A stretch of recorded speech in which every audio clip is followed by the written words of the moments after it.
The Jesse Blake Sports Report with Jesse Blake. Can we please, as Blue Jays fans, not get into our head that there even is a small chance that Rōki Sasaki is going to sign with the Toronto Blue Jays? I sat here and made the exact same episode about Juan Soto when I said he's not going to sign with the Blue Jays. It's not going to happen. And now I'm sitting here and we got to talk about Rōki Sasaki and how it's not going to happen because it's not going to happen. And if you're not aware, I want to just explain the Rōki Sasaki situation, and then we'll get into all the details of why this isn't going to happen. We got to talk a little about Jeff Hoffman having 2 failed physicals and signing with the Toronto Blue Jays, and a little bit about Vladdy. But first, let's just explain and talk about what the hell's going on with Rōki Sasaki, because he's 23 years old, phenom out of Japan. He's got a 100-mile-an-hour fastball. He's projected to be at the front of every Major League Baseball rotation as soon as he joins the league. You know, he's going to be a fantastic starter for many years to come. And him being 23 is very important because that makes him an international amateur. Now, international amateurs can only sign with MLB teams during the international amateur signing window. That begins on Wednesday and ends on January 23rd. So Sasaki is going to sign with a team in that window. And there are a lot of restrictions on how you can sign an international amateur. You can only give them the international amateur money you have allocated in your bonus pool. It's not like free agency. It is not, we can give this player as much as we want and they can just sign whatever giant contract they want. No, there are restrictions. They must sign basically what is a minor league deal. The same deal that you sign when you're drafted with an MLB team. He's going to get a major league minimum contract when he joins and he plays for a Major League Baseball team this season. And then he can get whatever bonus money you have that's left over in your bonus pool. And Jeff Passan writes that the Dodgers, the Padres, and the Blue Jays are the 3 frontrunners to sign Sasaki. And those teams have about $7 or $6 million in their bonus pool. It's not publicly available information, but that's about how much those 3 teams have. So that's the max they can give Sasaki. That is why these negotiations that have been going on for like months now with almost every MLB team are so high profile and why everybody wants this player. Because usually when you have somebody like Shohei Ohtani, who was a free agent and the Dodgers got him for the biggest contract ever, and Juan Soto, who just signed a couple months ago with the New York Mets, and it's only the big dogs who can get in these conversations. But now, because he's signing at 23 and everything is so capped, everybody's kind of in on it. It levels the playing field, and it gets to the point where Sasaki can just sign with whoever he wants and whoever is the most compelling baseball situation for him. And I'm going to read directly from Jeff Passan in his report about the Dodgers, Blue Jays, and Padres. He writes, with Ohtani and Yamamoto, the Dodgers already employed 2 of Sasaki's Samurai Japan teammates and are coming off a World Series win. The Padres, with right-hander Yu Darvish, who has played a mentor role to Sasaki, are every bit a threat to sign him. The Blue Jays, being the 3rd team, stunned front offices around the game. Toronto is coming off a last-place finish in the American League East, has a below-average farm system, has not come to terms on a contract extension with its foundational player, Vladimir Guerrero Jr., and has been turned down by a number of high-profile free agents from Ohtani to Juan Soto to Corbin Burns. He wrote it there for everybody. He said the headline was that the Jays were in it, and then if you read the article, he's like, the Jays are in it, but boop, boop, boop, boop, boop.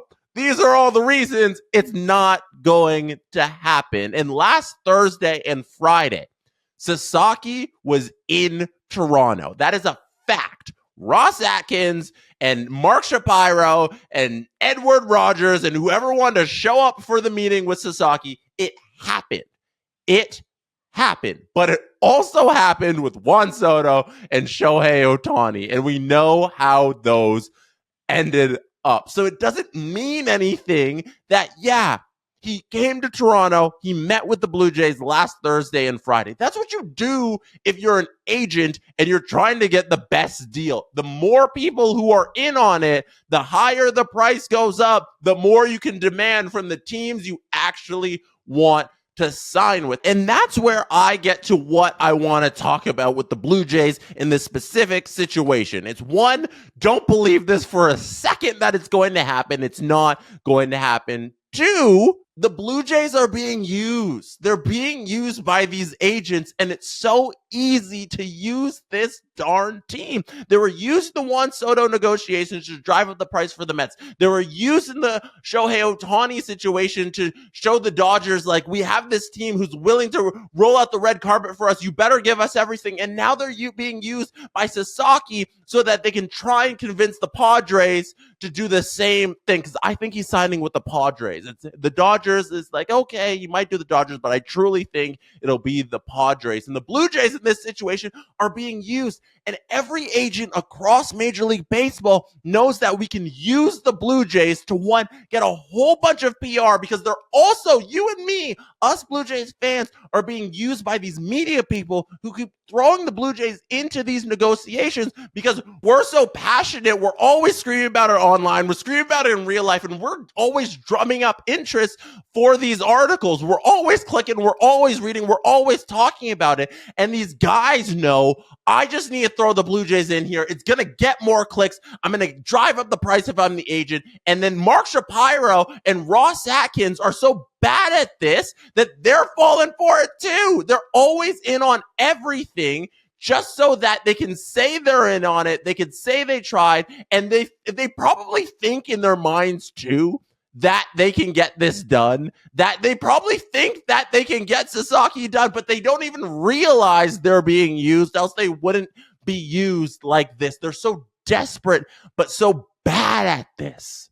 It's embarrassing right now to be the Blue Jays organization and to watch every single free agent come through and not sign with you, unless you fail 2 physicals. Then the Blue Jays will want you. So the last time we talked about the Blue Jays, they did make a couple signings, and the most notable one, relief pitcher Jeff Hoffman signed with the Jays.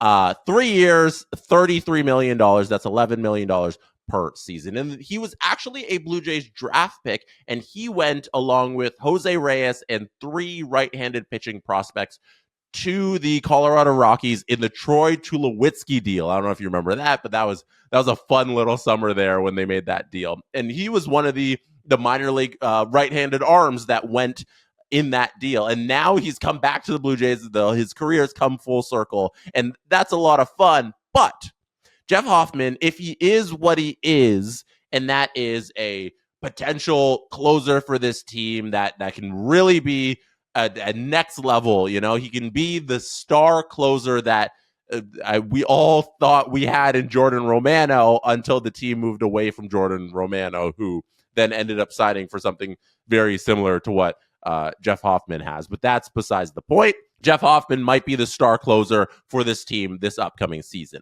But in signing with the Toronto Blue Jays, we learned that the Orioles passed on him and the Atlanta Braves passed on him because he failed their physicals. Now, the Orioles have a history of having very high bars for their physicals. And the Atlanta Braves are a little different because they don't have that same history. So the Blue Jays did acquire this pitcher who was honestly looking to be a starting pitcher somewhere. He was trying to find a place in the back part of a starting rotation, and the Blue Jays said no to that. They want him as a relief pitcher, which is cool. But if Jeff Hoffman works out in the way that he could, that's exactly what this team needs. They also signed Sandling, and they brought back Yimi Garcia to fill out the relief pitching help as well. And the relief pitching looks a lot better than last season. They have done work there. And if Jeff Hoffman is what he can be, then it's plus, great stuff. But if he's the pitcher who failed 2 physicals for 2 teams and his arm breaks down, I don't know how things could get more embarrassing for the Toronto Blue Jays. So they did do that, and they did sign this pitcher, but there's a lot of question marks with that as well. That brings us last thing here, Vladimir Guerrero Jr., who signed pre-arbitration. He didn't get to arbitration with the Blue Jays. They agreed on a 1-year deal. And we sit here on January 13th, 2025, and Vladimir Guerrero Jr. is not signed through next season. This upcoming season, if he plays it out, he can be a free agent. What a spit in the face it would be from management and ownership if he were just to walk in free agency. This team spent the last few off seasons chasing the biggest fish out there. They chased Juan Soto, they chased Shohei Ohtani, and they have a guy on their roster who is in the same ballpark as these players. He's in the same realm as every great hitter in this league. He's right up there, right behind those players. And he's asking for a giant lump sum of money, which is underneath those players, but still a lot of money. And if they were willing to hand out those deals to free agents, but they refuse to give it to the guy who's a hometown, homegrown player that we've all spent years cheering for, who's still young, who still has so much room to grow. If they're unwilling to do that, fold the team, go away. That is so absurd and such a mismanagement of how you want to run your professional sports team. Losing Vladimir Guerrero Jr. is such an unforgivable mistake. And I don't know how you come back from that when you say we're not going to pay our guy, but we're willing to pay other guys. Like it's so disrespectful to the fan base, to how to run a professional sports team. You want to reward the guys who are here that the fans cheer for, the guys that the fans believe in. And you see a situation like the Red Sox losing Mookie Betts to the Dodgers, and Red Sox fans being upset about that for the rest of their lives, as they should be, with him going on to win the World Series with them and him being one of the best players in Major League Baseball year after year after year. And the same thing's going to happen with Vladdy. He's going to move on and have a very successful Hall of Fame career. And we're going to sit here as Blue Jays fans with nothing to show for it because he can just walk away. And if that happens, I don't know how you come back from that as a franchise. It would be absolutely deplorable, and I hate thinking about that. Like I hate thinking about the Blue Jays ever having a shot at signing Rōki Sasaki. So that is it for right now. If you have not hit subscribe on the Jesse Blake Sports Report YouTube channel, hit subscribe. If you're watching right now, hit like on this video. We will be back with more baseball content as soon as Rōki Sasaki signs with probably the San Diego Padres. Dodgers is right there too. But most likely my bet's on the Padres in the next, 4 or 5 days. He'll probably get that done. Maybe he'll run it up close to the January 23rd deadline. But we'll be back talking about that as well and plenty more on this feed. Hit subscribe, hit like, 5 stars on your favorite podcast app. Thank you for being here. You could have been anywhere in the world, but you chose to be listening or watching right now, and I appreciate you for that. Good night from Toronto. And that is how it's done. The Jesse Blake Sports Report with Jesse Blake. Jesse Blake, the guy that likes to hear his name twice in one sentence. Sure, I know him. No, he doesn't have an ego at all.